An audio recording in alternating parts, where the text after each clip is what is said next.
सबसे बड़ा भक्त कौन?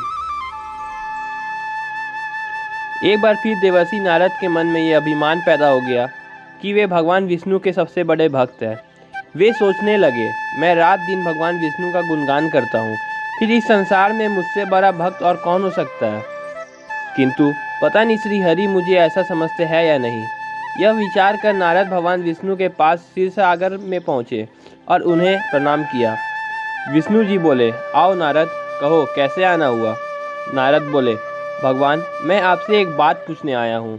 भगवान विष्णु बोले, मैं तुम्हारे मन की बात जानता हूँ नारद, फिर भी तुम्हारे मुंह से सुनना चाहता हूँ। नारद ने कहा, हे देव, मैं जीवन भर आपका गुणगान करता रहा हूँ, पल पर हर क्षण मुझे बस आपकी ही ध्यान रहता है। आप मुझे यह बताइए कि क्या मुझसे भी बड़ा कोई अन्य भक्त है संसार में।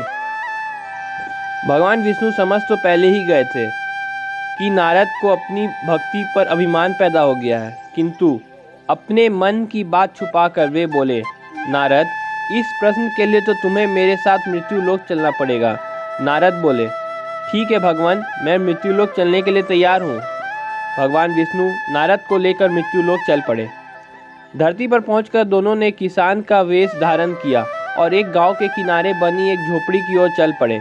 विष्णु बोले, नारद, मेरा एक बहुत बड़ा भक्त यहाँ इस कुटिया में रहता है। आश्चर्य है, क्या मुझसे बढ़कर भी किसी की भक्ति हो सकती है। नारद के मुख से निकला, क्या वह मेरी तरह आपका ध्यान लगाए रहता है। आओ स्वयं ही जान लोगे, विष्णु ने कहा और उस कुटिया की ओर बढ़ गए। किसान उस समय कुटिया के बाहर अपनी गाय को बांध रहा था। उसके मुख से हरि हरि गोविंद का स्वर निकल रहा था। किसान वेशधारी विष्णु ने उसके निकट जाकर नारायण नारायण कहा तो किसान ने विनीत स्वर में पूछा, आप कहाँ से आए हैं भद्र, मेरे लिए कोई सेवा हो तो निसंकोच बताइए।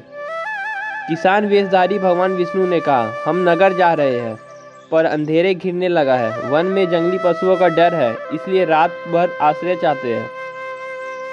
किसान ने प्रश्न भाव से कहा, मेरी कुटिया में आपका स्वागत है वज्र, और जो रखा सूखा घर में है आपके लिए हाजिर है। भगवान ने मुझे आप लोगों की सेवा करने का अवसर दिया है, बड़ी कृपा हुई उनकी।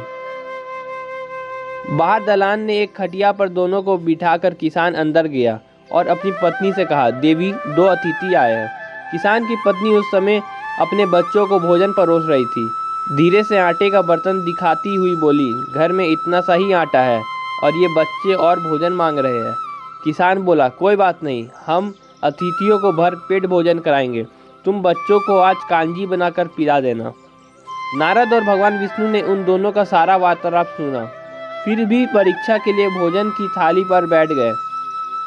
जब दोनों भरपेट भोजन कर चुके तो नारद सोचने लगे, यह सीधा साधा गृहस्थ भगवान का सबसे बड़ा भक्त कैसे हो सकता है। उधर श्रीहरि ने किसान से और भोजन लाने की फरमाइश कर दी। बोले, मेरा पेट अभी नहीं भरा, क्या और भोजन मिलेगा। किसान रसोई घर में गया और जाकर पत्नी से पूछा, कुछ और भोजन बचा है क्या। पत्नी बोली, बच्चों के लिए कांजी बनाई है, बस वही शेष है। विष्णु और नारद वह भी पी गए। किसान और उसके परिवार को भूखा ही सोना पड़ा। भूखे बच्चे माँ का आंचल थाम कह उठे, माँ, नींद नहीं आ रही है, मुझे बड़े जोर की भूख लगी है। पिताजी ने उन अतिथियों को कांजी भी क्यों पिला दी। किसान ने बच्चे के सर पर हाथ फेरते हुए कहा, अतिथि को भोजन कराना स्वयं विष्णु भगवान को भोग लगाने का समान है बेटा। बाहर दलान में दोनों अतिथि अलग अलग बिस्तरे पर लेटे हुए थे। भगवान विष्णु ने कहा, तुमने सुना नारद, किसान और उसके परिवार को भोजन नहीं मिला, फिर भी वह मेरे गुण गा रहे हैं। नारद ने कहा, यह तो कुछ भी नहीं है, मैंने तो कई कई दिनों तक भूखे रहकर आपका स्मरण किया है। अगले दिन सुबह उन्होंने देखा, किसान भगवान विष्णु की मूर्ति के सामने कह रहा था, गोविंद हरि हरि, तुम सदा मेरे मन में बसे रहो, बस मुझे कुछ और नहीं चाहिए। फिर दोनों अतिथियों से बोला, हरि की बड़ी कृपा है, वही जग का रखवाला है, प्रभु की दया से रात का कोई कष्ट तो नहीं हुआ।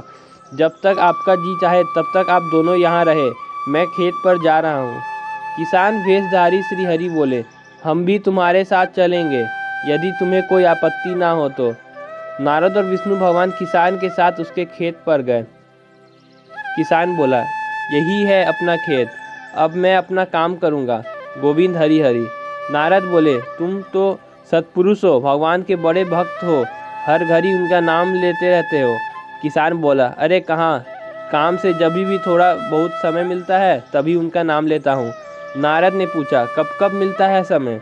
किसान बोला, सुबह उठता हूँ तब, रात को सोता हूँ तब, और दिन में जब भी काम से समय मिल जाए। ओह, समझा, नारद के मुख से निकला। दोनों जब किसान से विदा लेकर चले तो नारद ने व्यंग्यात्मक स्वर में कहा, आपने सुना भगवान, वह सुबह शाम 2 बार ही आपका स्मरण करता है, जबकि मैं हर समय ध्यान करता हूँ, फिर भी आप उससे महान भक्त बताते हैं। नारद की बात सुनकर श्रीहरि चुप रहे, किंतु मन ही मन उन्होंने कहा, कारण भी जान जाओगे नारद। विष्णु ने एक कलश को तेल से लबालब भरकर नारद को दे दिया और बोले, नारद, इसे अपने सिर पर रखकर बिना हाथ लगाए सामने वाली पहाड़ी तक ले चलो। ध्यान रहे इस कलश में रखे तेल की एक बूंद भी जमीन पर गिरने ना पाए। नारद बोले, यह कार्य सहज तो नहीं है। यह कहकर नारद ने कलश सिर पर रख लिया और पहाड़ी की ओर चल दिए। नारद पहाड़ी तक गए और लौट आए। विष्णु बोले, लौट आए नारद, ठीक है, अब यह बताओ कि इतनी दूरी जाने और आने में तुम्हें कितनी बार मेरा स्मरण किया है? नारद बोले, एक बार भी नहीं भगवान, करता भी कैसे, मेरा सारा ध्यान तो तेल और कलश की तरफ लगा हुआ था। श्री हरि बोले, तब तुम ही सोचो, वह किसान दिन भर कठिन परिश्रम करता है, फिर भी 2-4 बार मेरा स्मरण जरूर करता है, और तुम एक बार भी मेरा स्मरण नहीं कर पाए। विष्णु की बात सुनकर नारद के अंतरक्षु खुल गए। वह श्रीहरि के चरणों में गिरकर बोले, मान गया प्रभु, जो संसार के झंझटों में रहकर भी आपका स्मरण करते हैं, वही सबसे बड़े भक्त हैं। तो दोस्तों, अगर आपको ये वीडियो पसंद आया तो लाइक करें, शेयर करें, कमेंट करें और चैनल को सब्सक्राइब करना ना भूलें।